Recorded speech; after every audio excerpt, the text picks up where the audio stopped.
Welcome to Bible Slash Chat. Gus, John, hello. I made a mistake in the last episode. This is a re-record because Gus said something that could not have been published on the air. Yeah, sorry. Nice. It was not a bad word. It wasn't a bad word. It wasn't anything terrible. People are gonna think that. It was how you said it. That's all. It's not a big deal. Okay, so here's the question that I we was had. pretty proud. I was being proud. Nice, smooth. Yes, actually, well, no, you weren't being proud. You were just being thoughtless. Anyway, okay, so we have a... What's the big difference? Well, that's true, actually, you're right. It's So all we had pride. a really good question about pride Yes, it's a question about and pride. humility. Something that has evaded me for a long time. Humility or pride? Both. Yeah, exactly. Reasons to be. Okay, I'm so proud of being humble. pride is one of the weirdest things in sanctification because you can't achieve it. I mean, humility is something that's difficult because you can't achieve. I was like, I've done pretty well. We with all that one. achieve pride. Yeah. I've done- Actually, I'm there right now.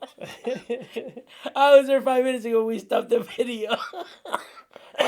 Okay, so it sounds like you have. I don't. I just bronchitis. need coffee. Yeah, it's okay. So the difficulty with humility is you can't get it. If you work hard to get it, then you're proud of yourself. So there's no way to get to humility apart from just knowing Christ. So the question that we want to ask is associated with that kind of. You have a situation where you've worked really hard, or you built a seminary in another country. For example, I finished a commentary. You finished early. the commentary, yeah. Is it okay to be proud of yourself? Now we use that language. I'm pretty proud of myself for having finished that thing. That's sort of become like almost like an idiom. But is it okay for a Christian to say that and to mean it? I'm proud of myself. And what would you say to that? Yeah, I think it's. I actually think I don't think it's helpful. I mean, obviously, checking your motives and what's going on in your heart, but to say that out loud or even to think that we're not giving credit where credit is due, which is the Lord, right? Yeah.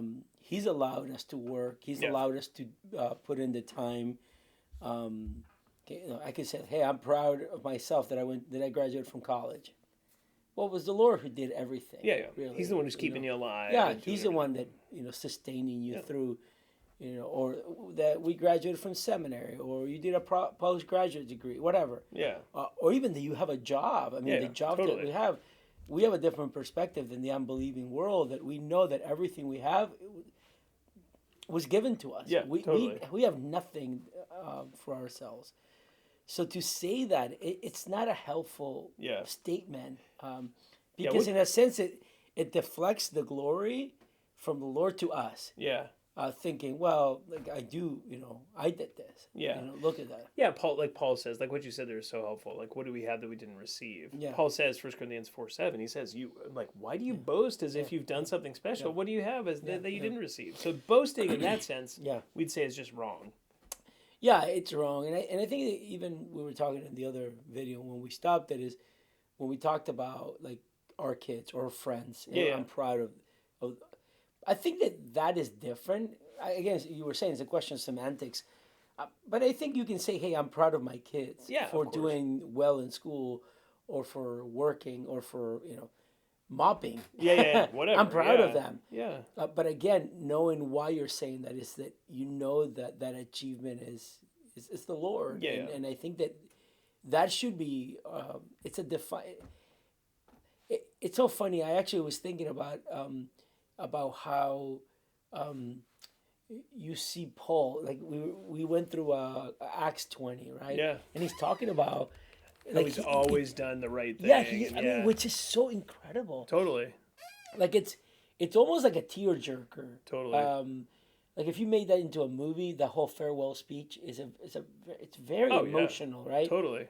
And he is so he's talking about his achievements, but he's not telling them, "Look, man, I did everything." Totally, I did it all you myself. You guys are all zeros. Yeah. No, you guys are all zeros. I mean, he's actually like, I think he's saying this to them because he loves them, and he's just saying like, "I did all this for you," and really, it was like nothing.